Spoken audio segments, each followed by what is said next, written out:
One of the features that you might want when developing microservices is a way to allow multiple services to present themselves as a single coherent service.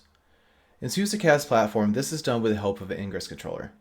Without an ingress controller, you would have to know which node each service is running on. This is a very hard environment that is meant to be flexible. With the ingress controller, we can route traffic based on what is in the request.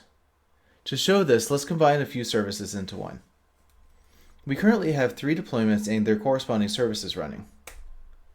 Each are statically serving a single photograph, and we want all of these to be exposed on the same host name.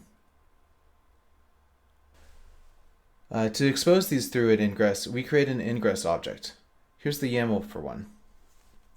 As you can see, we have 3 paths specified, one for real, one for fake, and one is just a default backend.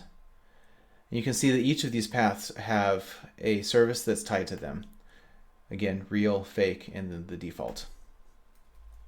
Let's go ahead and apply this.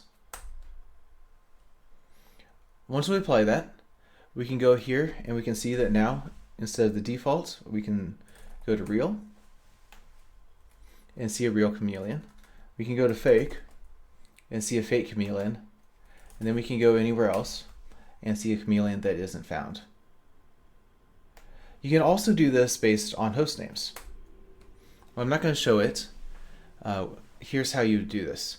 Instead of splitting on paths, you split on hosts.